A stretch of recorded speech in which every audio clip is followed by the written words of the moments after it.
Hello, everybody, and thank you for tuning in to the Liberty Report. Daniel McAdams is our co-host by phone, long distance right now, but welcome, Daniel. Good morning, Dr. Paul. How are you?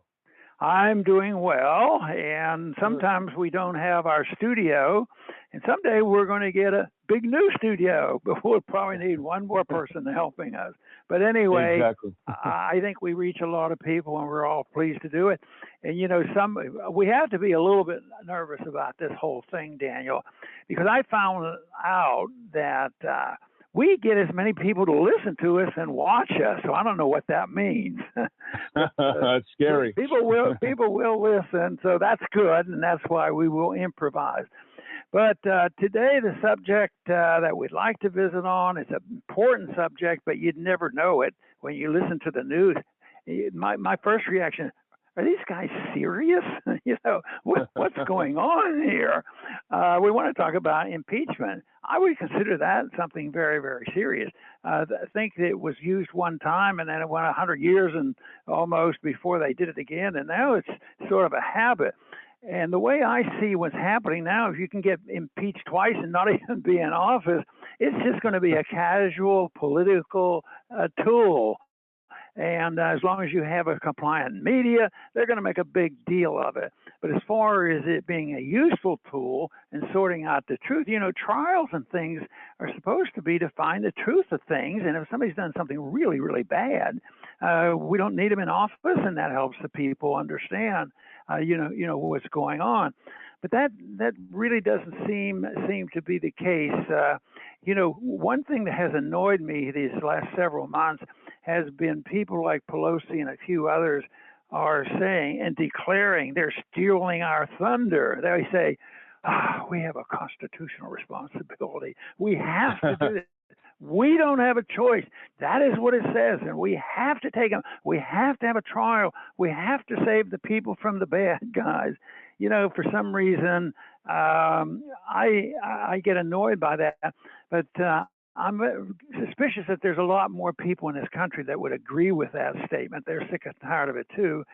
And one thing good that may come out of this fiasco, this mess, is that there will be a lot more people saying that this is all fake. This is all a mess. This is, doing more damage than good, and thinking that, we aren't achieving a whole lot. A lot of people, unfortunately, will say, why don't you guys stay up there and print more money? Send me my check. Don't be distracted with the impeachment. You get busy in doing something. But no, it seems like it wasn't too long ago, a year ago or so, we impeached him. I thought that was going to take care of him. He was impeached, but he was found not guilty, which drove everybody nuts.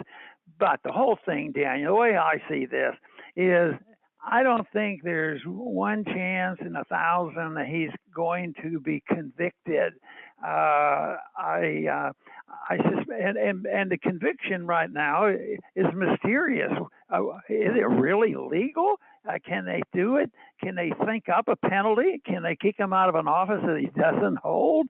I mean, the whole thing is totally bizarre, but it fits the status quo of what's going on in Washington. The country's bankrupt and morally is very confused. But this is not serving the interest of the cause of liberty. This seems to be a distraction, but somewhere in this episode of Impeachment's Time 2, there must be a message that we can give on the importance of having a free society and a moral society. Yes, indeed. You know, what's interesting, it's not only you who doesn't believe there's any chance he'll be convicted.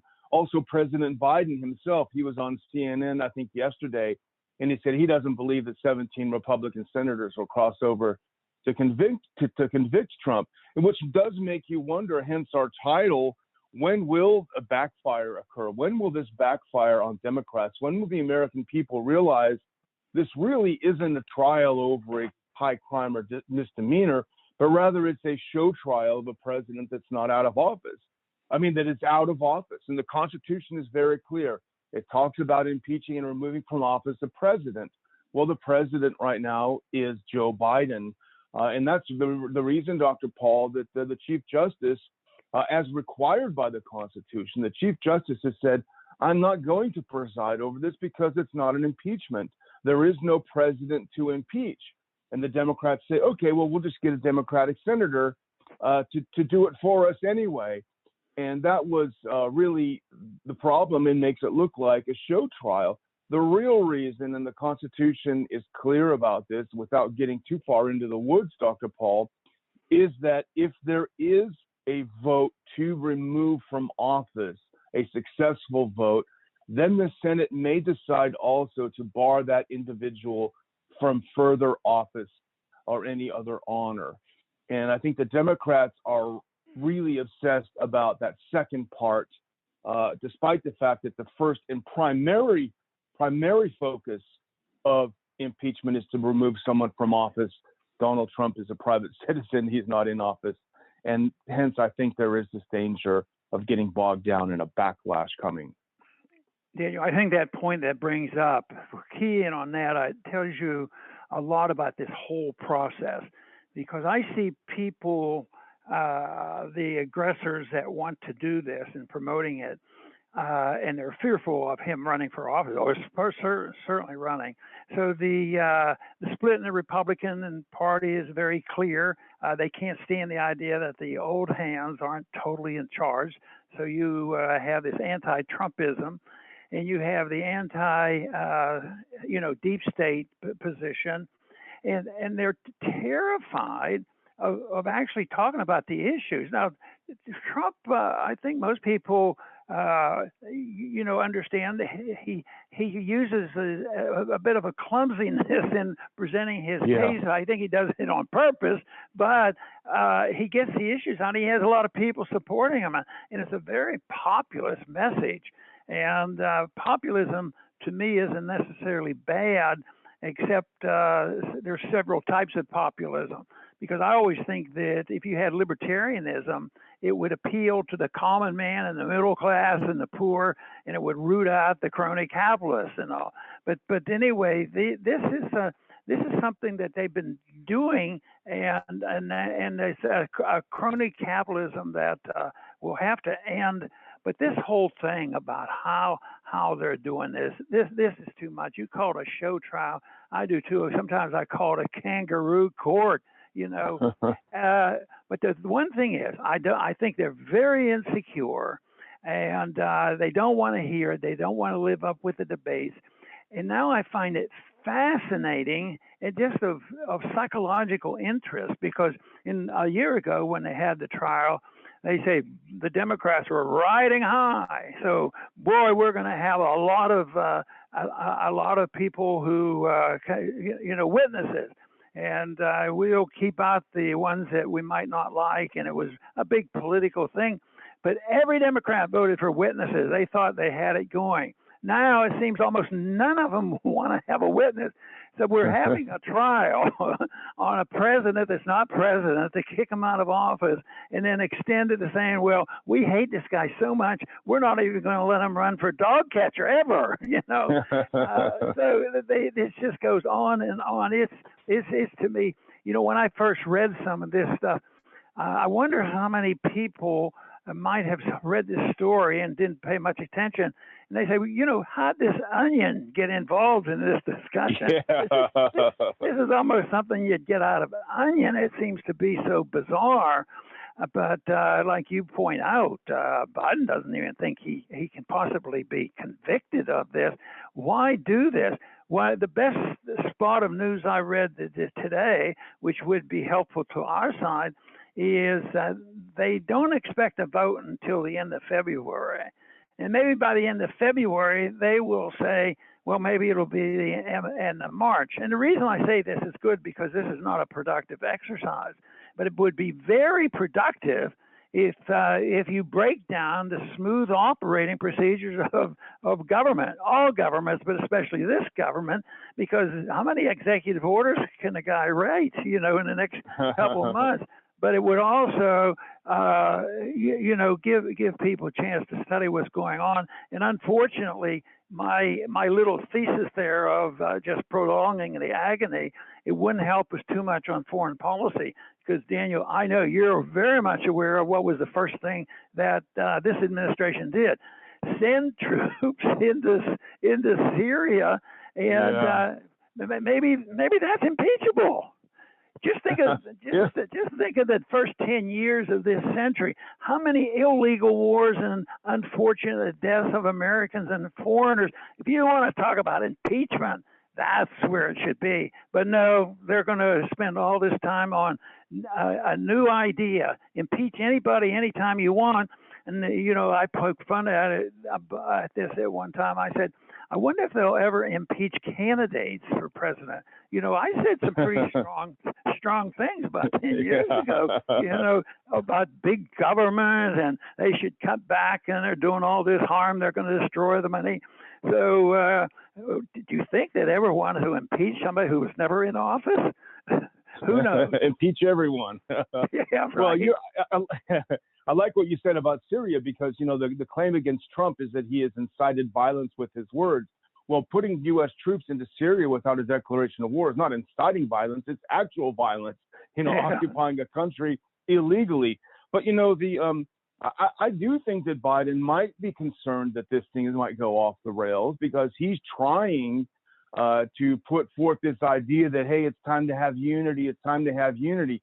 Letting this drag on for several months just gives ammunition, figuratively speaking, to his opposition, and say, what are you talking about unity? You're trying to kick a president out who's not even in office. So he may understand this, or at least some of his people around him may understand it. But the absurdity of this trial goes all the way down to the charges. And our good friend Senator Paul from Kentucky has a good article in The Hill, Boycott This Sham Impeachment.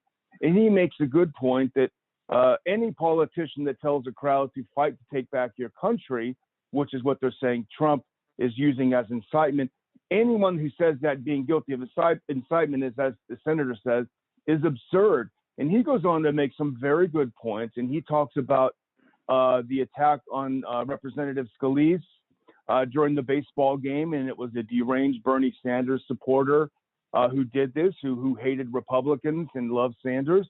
And Senator Paul says it would be absurd to attack Bernie Sanders and say it's his fault, he incited it for the things that he said.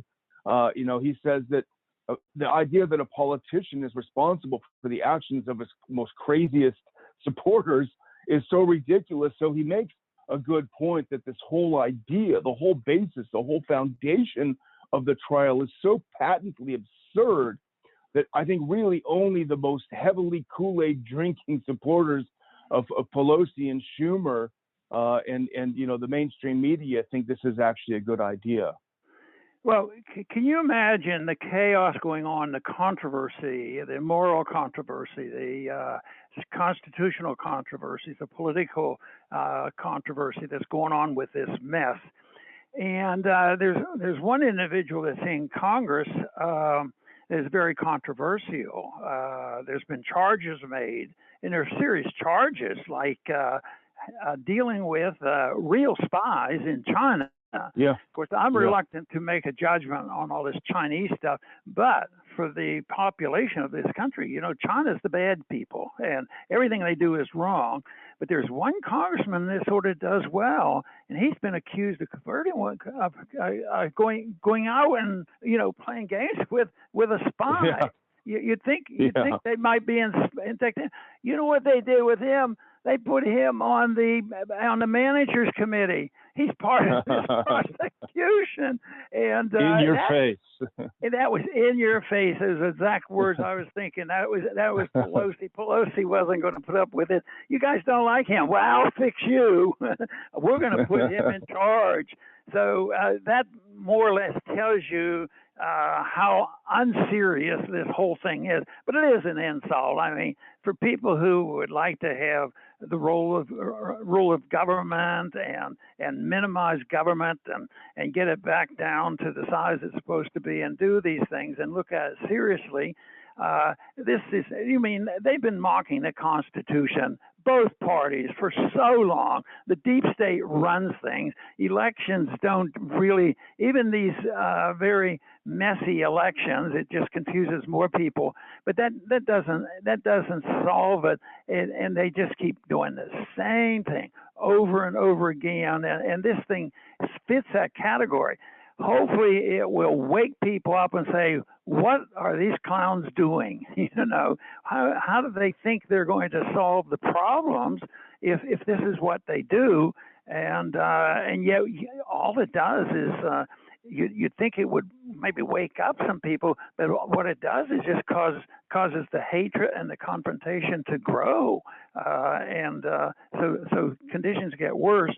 And besides, Daniel, if they even moved in our direction, they'd have to really improve things. They'd have to change their minds not only on the foreign policy that we talked about.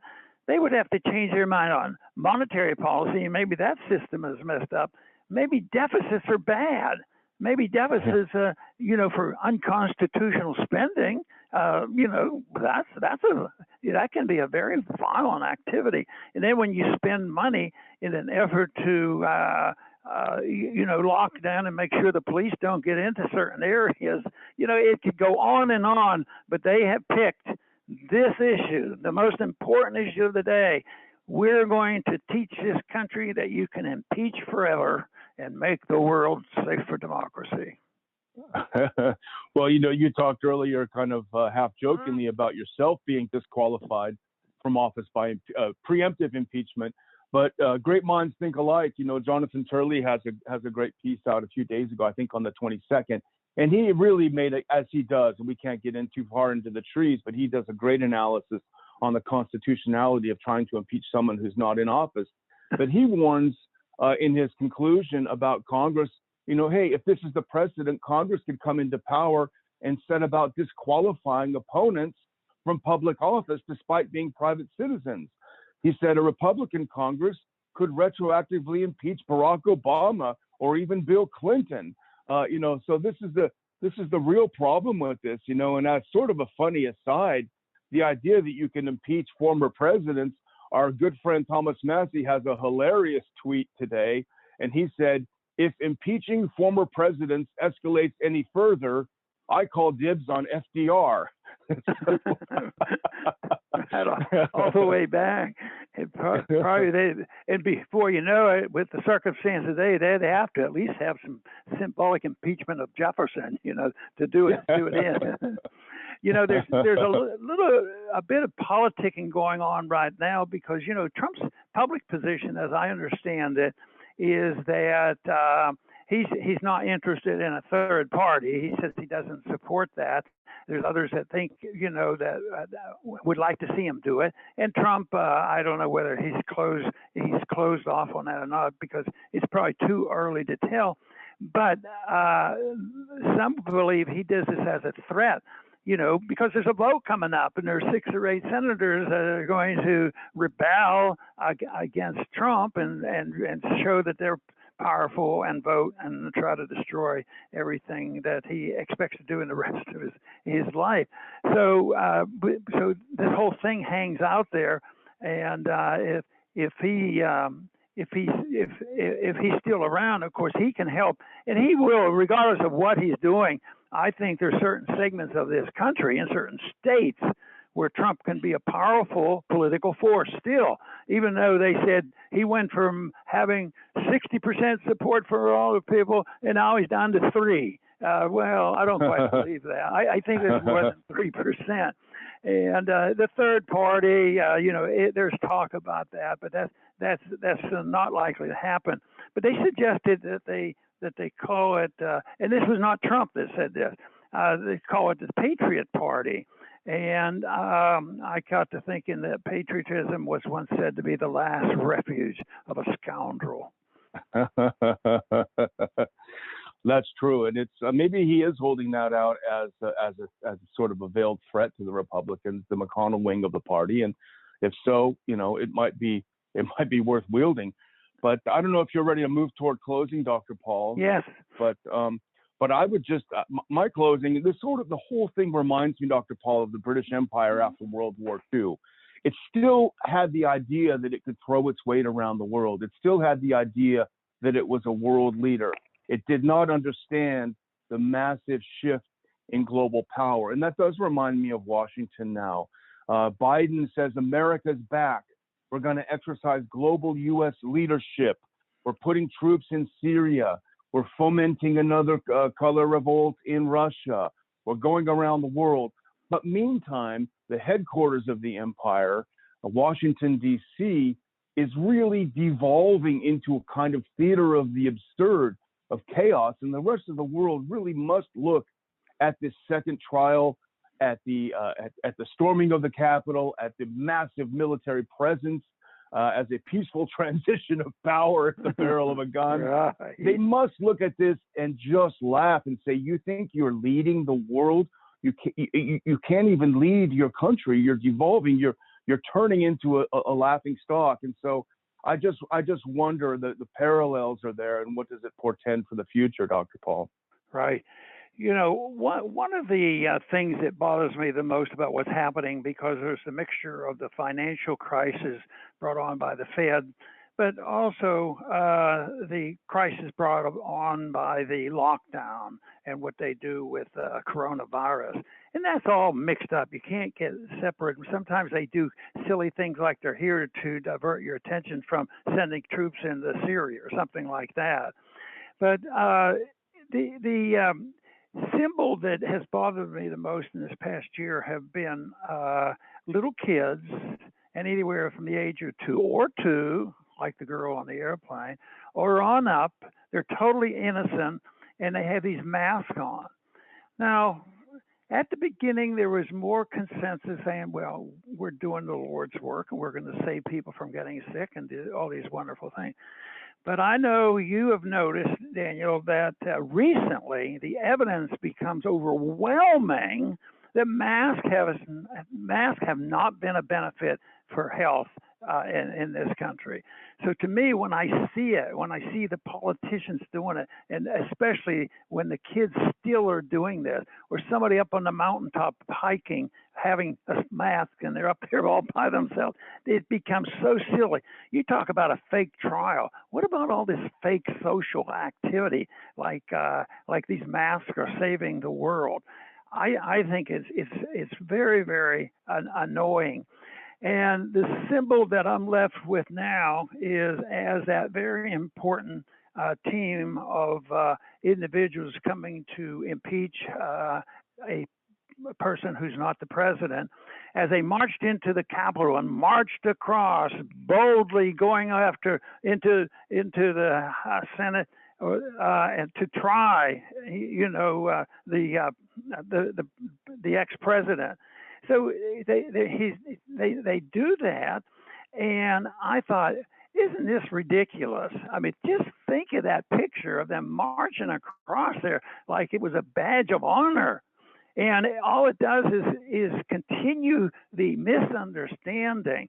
And I just saw another article today, another study, and they say, well, you can't look at that, Ron. That's not good. You have to go by the science. Boy, should a few people in this world, follow their own words, or, pay attention to what they say. But that's a symbolism I don't like, but it does show you exactly where we are, the fake trial and the fake lockdowns. So other than that, the world is a wonderful place because we still have our program and we can talk to like-minded people who are also interested in peace and prosperity. I want to thank everybody for tuning in today to the Liberty Report. Please come back soon.